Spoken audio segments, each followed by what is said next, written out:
Rescue efforts are still underway in Hawaii after a series of devastating wildfires swept through the island of Maui. As of this morning, officials confirmed that the death toll has risen to 93, making it the deadliest U.S. wildfire in more than a century. But that number is expected to climb in the coming days as crews work to locate hundreds of residents who've been reported missing. National Guardsmen have also arrived on scene to assist with search and rescue efforts. And the island will have a long and expensive road to recovery as much of the damage is in residential areas. Joining me now, the governor of Hawaii, Josh Green. Governor Green, thank you very much for coming to the Sunday Show and for coming on the show because you are 6 hours behind us. It is 10 to 4 in the morning, so I really appreciate your coming on. President Biden approved a disaster declaration in Hawaii, which unlocked federal aid for Hawaii. What do Maui residents need the most right now? Well, thank you for having me, Jonathan. They need our love. They need our embrace, and they need resources. So we were honored to have the president jump to it so fast. My flight returned at 11:50 that night. At 12:10, we finished our documents to get to the president, and in 6 hours, he approved the presidential declaration. It was incredible within 6 hours. So that opened up, like you said, FEMA and amazing support for recovery. But right now, we are still in the throes of the acute phase of this recovery, meaning that we're still recovering the tragic loss of life and the bodies that were, previously our beloved people here in Hawaii. We're at 93 now, like you said. It's a war zone, but the help is incredible. We were lucky enough to have now about 150 FEMA officials already on the ground. And I don't know if people completely understand this, but this fire essentially happened late in the evening on just the 8th. Today, I think, is the 13th, if I'm not mistaken.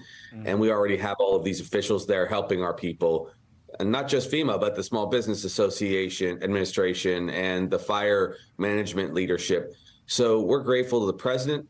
We're grateful to all of the police and fire support that we've had, but we're grateful to America because tens of millions of dollars of support have already come, and every agency and group under the sun has reached out to us. So thank you, everyone. So, Governor, as you know, the initial response to this emergency has been criticized. Reports suggest there was a lack of audible sirens and warnings once the wildfires started, giving people less time to evacuate. Your reaction to that, and was the initial emergency response lacking? Well, my reaction, of course, as an emergency room doctor, more than as a governor, is that it is almost impossible to know in the throes of the acute part of a crisis if you did everything that you could. We have, in my office, asked for a comprehensive review with our Attorney General because we decided to be on this fully transparently right from the start. But let me share a few things. What was happening was this. It was a fire hurricane. And I want to warn the entire planet about this, all of America and all of the world. We were experiencing very dry conditions, drought conditions because of global warming, which is obviously very real for us here and everywhere.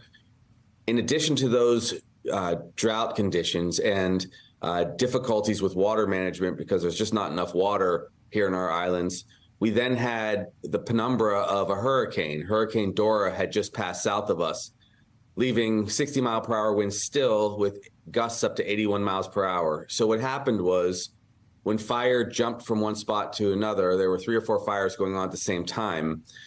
It got seeded very quickly with those 80-mile-per-hour gusted winds. And then the fire moved essentially at a mile per minute, 60 miles an hour down through the community. And that's what a fire hurricane is going to look in the era of global warming. And so we have to all do right now what we can to stop global warming and reverse it. Now, as to the sirens, we'll know soon whether or not they did enough to get those sirens going. But there was massive destruction of telecommunications. Otherwise, we ourselves would have communicated with each other like we always do within seconds on our cell phones. And that's basically what happened. But we'll make sure we get to all the answers that people deserve. I've also authorized the dual status command center with the president and the Joint Chiefs. So now we have a lot of military presence to protect the area also, right, and let people do the investigation. And Governor, within the last 20 minutes, the president was asked by the press pool traveling with him in Delaware whether he had any plans of going to Maui, and he said, quote, "We're looking at it." Do you anticipate the president of the United States coming to Hawaii in the coming days?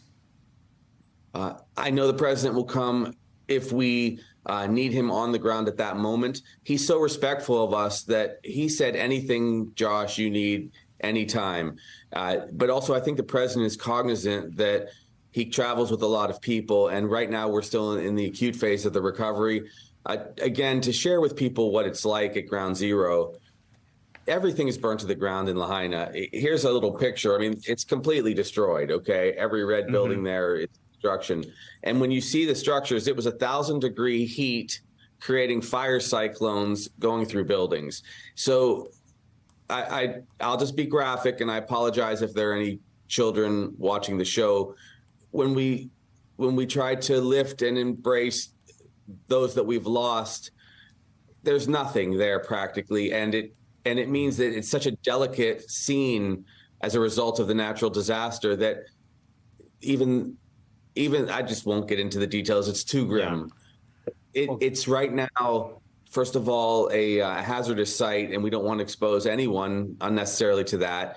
And also, the president, I mean, my God, in 6 hours and 10 minutes, he turned around that declaration for us. Normally, it takes days to weeks. So they're giving us what we need. But we would be always be honored to see anyone from the administration, and we love the president.